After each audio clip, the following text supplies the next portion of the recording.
Have you ever been faced with a decision where you know you're damned if you do and you're damned if you don't?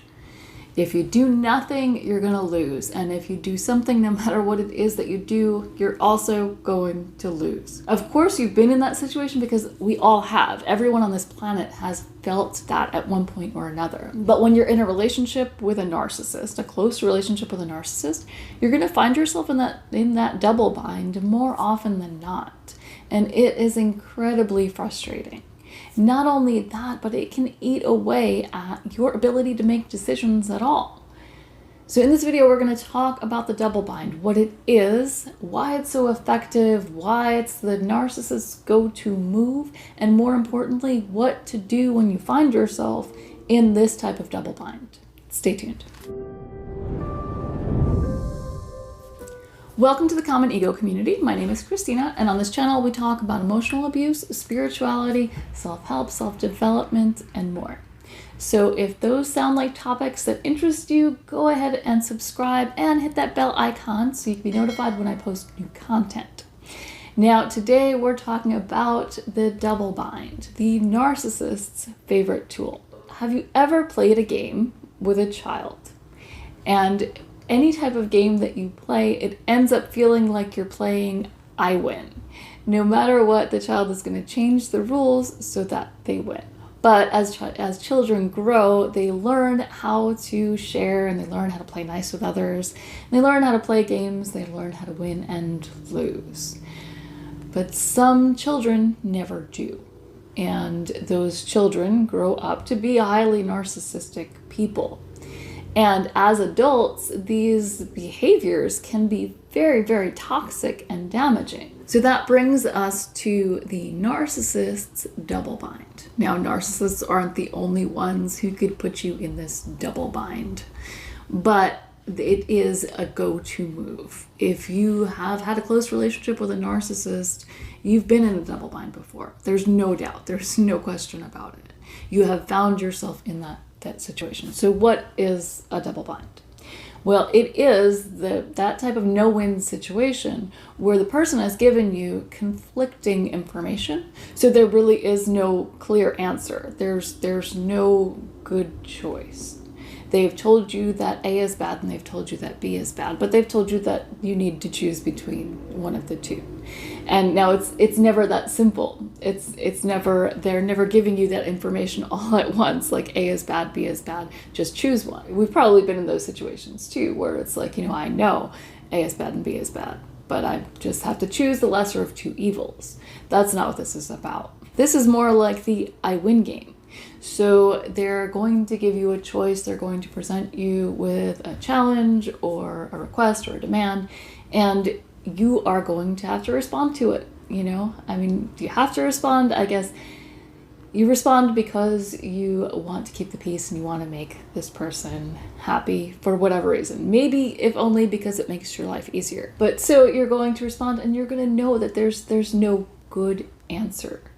But according to them, there is. According to them, there is a way out, and it's up to you to figure it out.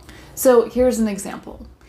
This example would be in a romantic relationship with a narcissist. So let's say they tell you that they miss the time when you used to come home with gifts for them.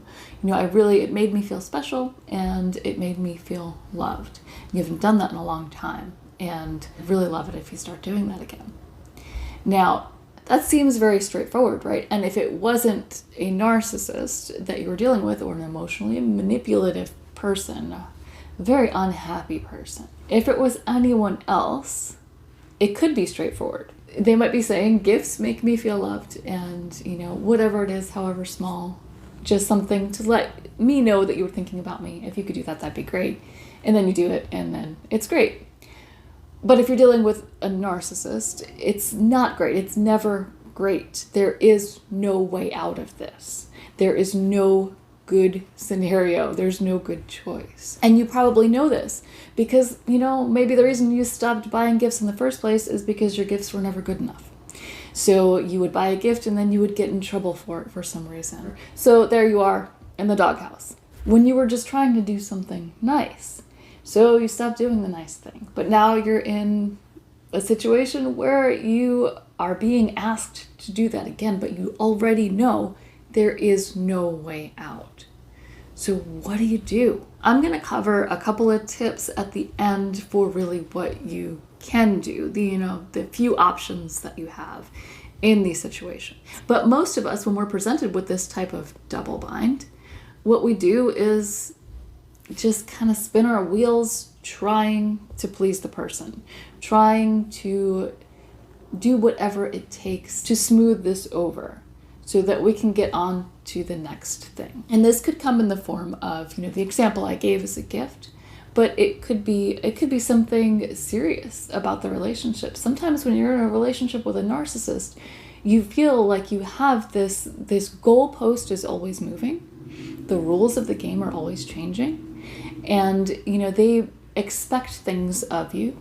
And, especially if you've been through multiple discards and hoovers, you feel like you have to live up to, if you want this relationship to work, you have to live up to this person's expectations. They want you to be more like this or like that.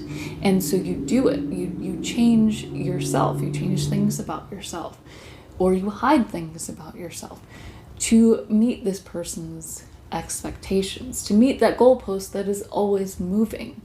And you never get there. The things that are important to them at one time may not be important to them the next day or a month later. So you can't play a game when you don't know the rules. And you can't really play a game when the rules are always changing. Well, actually, that's not true. You can play, you cannot win. And it ends up being frustrating because you end up feeling like you're not good enough. And this person might even be telling you, you're not good enough. You ruin everything. Everything I ask you to do, you get wrong. But you're playing a game that you absolutely have no chance at winning. And over time, you grow to know this. You grow to know that you can't win. But because this is so ingrained in you, and because you've been so used to jumping through these hoops, that you think that there must be something wrong with you. And the other person is very likely telling you that there's something wrong with you, that there's something off about it, there's something that just isn't working for them. But it's never going to be working for them. So why do narcissists do this? They're not necessarily saying, like, I'm going to put this person in a position where they cannot win. But because these people are never happy, they're just going to end up making you jump through hoops to try and make them happy, and it's not going to work. It's whatever you do to make them happy. They might actually think it's going to make them happy, and then that might change, or when they get it, it actually doesn't work and it doesn't make them happy. And it can't be their fault, it can't be their dysfunction, so it has to be yours. So they have to find a way, something you did wrong, that if you had only done this differently, then it would have made me happy. Another reason they can do it is to create conflict. And they might do this. This comes up often in romantic relationships where the narcissist is cheating. So they're going outside the relationship. They're doing something that everybody knows you shouldn't do if you're in a monogamous relationship, but it can't be their fault. So they are constantly trying to make you prove your love to them, but you are always failing. And again, I don't think that they're setting this up to be like, okay, well, I'm going to put her or him in a situation where they're going to fail so that I could look good. I think it's more that they see you as completely incompetent. So fine, if you really love me, do this and get it right. But they already know you're not going to get it right because they see you as incompetent. So therefore anything you do is going to be wrong anyway. A lot of the manipulation when you're dealing with a narcissist, it just comes, it's an instinct for them. They are driven to do things to get what they want, to get a desired result. And it ends up hurting a lot of people.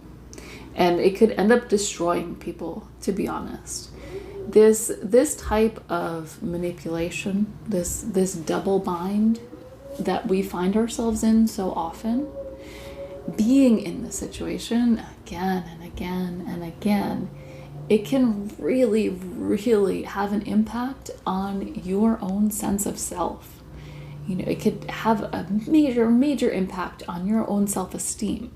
Because if you think about it, if you can never do anything right, then what does that say about you? So, of course, in these situations, it's not that you can't do anything right. You just can't do anything right by this other person. So it is not you, and it's not what they're asking of you.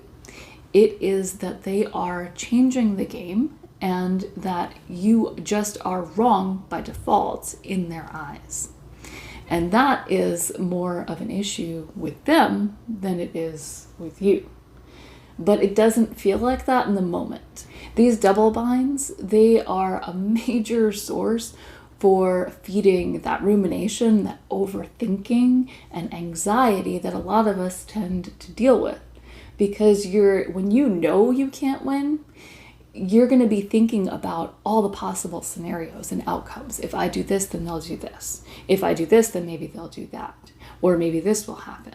Maybe I have a way out if I can do X, Y, Z. And so you're thinking of the best possible scenario.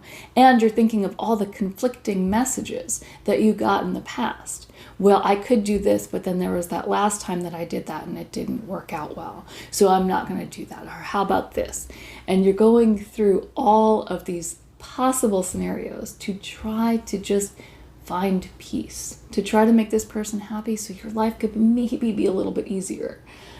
But it doesn't work. All it does is feed your anxiety and create more overthinking. And all the while, it's eating away at your self-esteem. So what do you do when you're in this situation? What do you do when you're constantly finding yourself in a double bind with a narcissist or anyone?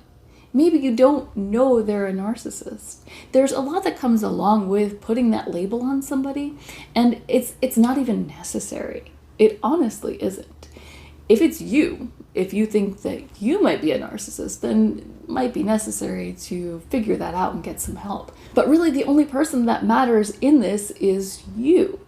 So if this person is acting like a narcissist, if this person is acting highly narcissistic, if you're always finding yourself in this type of double bind, it's time to reevaluate that relationship if you feel like you can.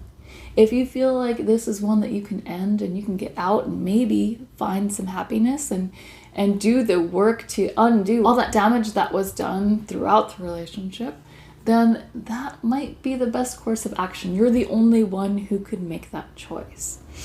And there are some people who decide that for whatever reason, they need to stay in this relationship. And, it might actually be a need, or it might just feel like the best thing to do. But regardless, there are still ways to kind of work through this double bind. And first really is just recognizing it, recognizing that you aren't going to make this person happy, and trying to detach from that people-pleasing thing, so that your happiness is not tied to their happiness. Your worth is not tied to their happiness. You are worth what you are worth. You have value. You have intrinsic value that has nothing to do with this person. And if you have to stay in this relationship for whatever reason, it's probably a good idea to start looking into some sort of therapy or counseling or something of that nature, because this person's going to be constantly triggering you. You're going to be working on this stuff. You're going to be doing the work and trying to better yourself and improve your self-worth and self-esteem and build yourself back up again. But they're constantly going to be trying to knock you down again. They want to keep you here. And as soon as you start rising, they're going to start pushing harder. So if possible, and if you have to stay in this relationship, it's best to have some sort of support, even if it's a family member, somebody you trust, you can talk to. So that is the double bind, and it is incredibly frustrating, right?